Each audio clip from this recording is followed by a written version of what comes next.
नमस्कार दोस्तों, आपका स्वागत है मेरे इस वीडियो में। आज का वीडियो हमारी श्रृंखला फ्यूचर्स एंड ऑप्शंस का तीसरा भाग है।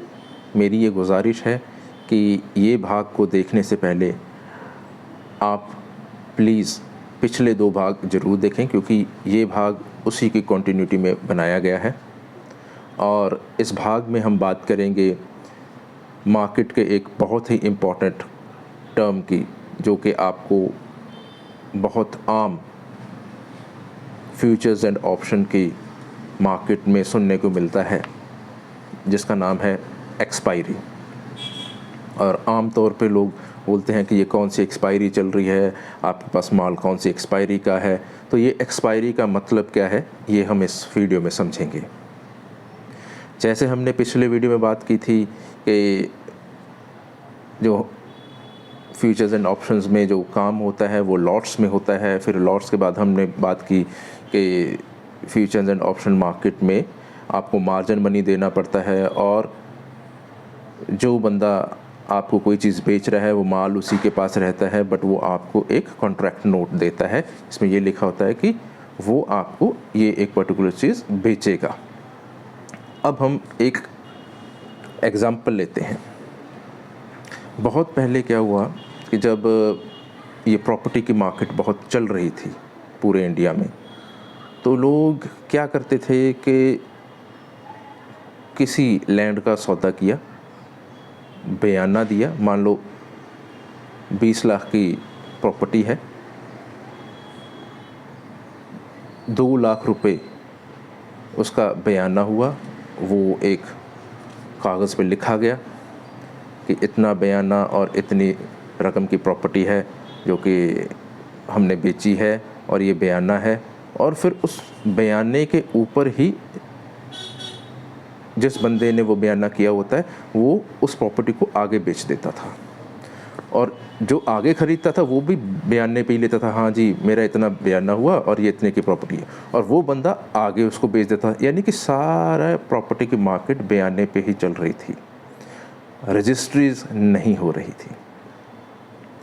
एक्चुअल में मार्केट में कोई ख़रीदो फरोख्त नहीं हो रही थी, सिर्फ बयाने पे ही सारी मार्केट घूम रही थी और प्राइसेस ऊपर जा रहे थे।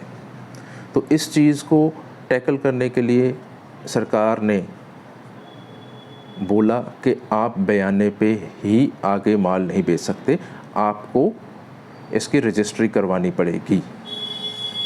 तो जब ये मार्केट में बात आ गई कि सरकार ने बोला कि आपको रजिस्ट्री करवानी पड़ेगी, तो वो एक डेट आ गई कि इससे पहले आप रजिस्ट्रीज करवा लें। तो वो डेट को हम लेके चलते हैं कि ये एक एक्सपायरी डेट है, कि भाई इतनी देर तक जितने बयाने हुए हैं उनके रजिस्ट्री करवा लो, पैसे दे के माल अपना ख़रीद लो। एक्चुअल में डीसी ऑफिस जाके रजिस्ट्री करवा लो अपनी, ताकि वो ट्रांजैक्शन क्लोज़ हो जाए। इसको हम बोलते हैं कि ट्रांजैक्शन क्लोज़ हो गई। अब हम इसी चीज़ को लेके चलते हैं एक सब्जी मंडी में। मान लीजिए कि वो जिस बंदे ने हमें आलू बेचने थे, आलू की बोरी बेचनी थी, वो आलू की बोरी तो उसी के पास है, उसने हमें एक पेपर पे लिख के दे दिया है, जिसको हम कॉन्ट्रैक्ट नोट बोलते हैं, कि मैं आपको ये आलू की बोरी बेच रहा हूँ, आपका मार्जिन मनी 10 रुपये मेरे पास आ गया, कीमत है 100 रुपये, और ये आप पेपर ले जाओ। अब वो जो पेपर हमने उससे लिया, हमारा फ़ायदा कब होगा? मान लो कि आलू की बोरी की कीमत, जो कि उस समय जब हमने वो कॉन्ट्रैक्ट नोट लिया था उससे, उस समय 100 रुपये की थी, ठीक है। अब कल को क्या हुआ कि 15 दिन के बाद या 20 दिन के बाद या 1 महीने के बाद वो आलू की बोरी की कीमत 150 रुपये हो गई। पर आलू की बोरी तो वहीं पड़ी हुई है उसके पास, हमारे पास सिर्फ एक कॉन्ट्रैक्ट नोट है, ठीक है। तो वो मान लो कि मंडी का एक रूल बना होगा कि हर महीने की आखिरी तारीख को जितने कॉन्ट्रैक्ट नोट लोग लेके घूम रहे हैं अपने हाथों में, जो उन्होंने सौदे करने का वायदा किया है, वो एक पर्टिकुलर डेट को, मान लो महीने की आखिरी डेट को, वो सौदा जो करने का वायदा हुआ है वो एक्चुअल में सौदा उनको करना पड़ेगा और एक्चुअल में वो पूरे पैसे उनको देने पड़ेंगे। और वो जिसने ये वायदा किया था कि मैं आपको ये चीज़ बेचूंगा आलू की बोरी, उसको वो माल आपको देना पड़ेगा। तो वो जो डेट मंडी ने डिसाइड की उसको हम बोलेंगे कि ये एक्सपायरी है। ठीक है। अब जो मैंने उससे वो नोट लिया, मान लो कि महीने के आखिर में 150 रुपये का वो बोरी का प्राइस हो गया, तो मैं क्या करूँगा, मैं जाऊँगा उसके पास, मैं उसको वो नोट दिखाऊँगा, भाई ये है नोट, ये पकड़ 100 रुपये, चाहे इस माल की कीमत आज की डेट में 150 है पर तुझे 100 पे देनी पड़ेगी मुझे। क्यों? क्योंकि मैंने 100 पे उसकी बुकिंग की हुई है।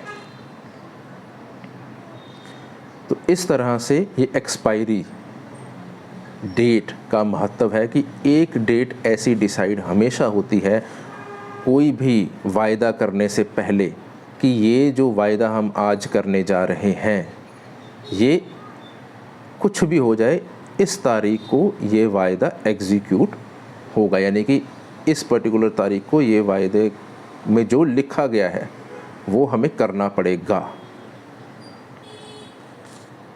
इसको हम बोलते हैं एक्सपायरी। अब हम इसको स्टॉक मार्केट की भाषा में थोड़ा समझते हैं एक एग्जांपल लेके। जैसे मान लीजिए स्टॉक मार्केट में जो स्टॉक के फ्यूचर्स हैं, यानी फ्यूचर में जो स्टॉक बिकते हैं और ख़रीदते जाते हैं फ्यूचर्स की मार्केट में, उसमें जो एक्सपायरी होती है वो होती है हर महीने का लास्ट वीरवार, थर्सडे। मान लीजिए हमने पहले हफ्ते 5-6 तारीख को रिलायंस का एक लॉट लिया जो कि 250 यूनिट का है, जिसकी कीमत मान लीजिए कोई भी है एक्स है, और महीने के आखिरी में उसकी कीमत मान लीजिए एक्स प्लस समथिंग हो गई। मान लीजिए कि अगर 200 कीमत थी वो 400 हो गई, तो यानी कि मुझे सीधा सीधा 200 रुपये का फ़ायदा हुआ उसमें, और मुझे उस पर्टिकुलर दिन में 250 शेयर मिल जाएंगे, पर मुझे पेमेंट सारी करनी पड़ेगी। तो इस तरह से ये ट्रांजैक्शन क्लोज होगी। तो ये एक्सपायरी का महत्व है स्टॉक मार्केट में। आप कोई भी ख़रीदो फरोख्त करेंगे स्टॉक मार्केट में, फ्यूचर्स एंड ऑप्शंस में, आपको ये पता होना चाहिए कि आपकी एक्सपायरी की डेट क्या है, क्योंकि आपको उस पर्टिकुलर दिन पे वो सौदे को उसी तरह से एग्जीक्यूट करना पड़ेगा जो आपने किया है। अब एक्सपायरीज़ कितनी तरह की होती हैं, जैसे मान लीजिए जो स्टॉक्स की जो एक्सपायरी है स्टॉक मार्केट में, वो जैसे मान लीजिए ये करंट मंथ चल रहा है, तो आप एक तो इस मंथ की लास्ट वीरवार की एक्सपायरी का माल उठा सकते हैं, एक इससे अगले मंथ की जो लास्ट वीरवार होगा उसका उठा सकते हैं, या उससे अगले मंथ के वीरवार जो लास्ट पे पड़ेगा वो आप माल उठा सकते हो। 3 महीने की एक्सपायरी चलती है यहाँ इंडिया में स्टॉक मार्केट में स्टॉक्स के लिए, और ये मंथली एक्सपायरी होती है स्टॉक मार्केट में। जो हम स्टॉक्स की बात कर रहे हैं अभी, हम बाद में इंडेक्स की भी बात करेंगे भी इंडेक्स स्टॉक्स से कैसे डिफरेंट है। फ़िलहाल हम सिर्फ स्टॉक्स की बात कर रहे हैं। तो स्टॉक्स में आने वाले 2 महीने आ गए, यानी कि टोटल 3 महीनों की आप एक्सपायरी का माल खरीद सकते हैं। और इस तरह से एक डिफरेंट एक्सपायरीज़ होती हैं। जो इंडेक्स होते हैं उसमें एक्सपायरी वीकली भी होती है, उस पे भी हम आएंगे जब हम इंडेक्स निफ्टी और बैंक निफ्टी की बात करेंगे। फ़िलहाल आज के लिए इतना ही। धन्यवाद।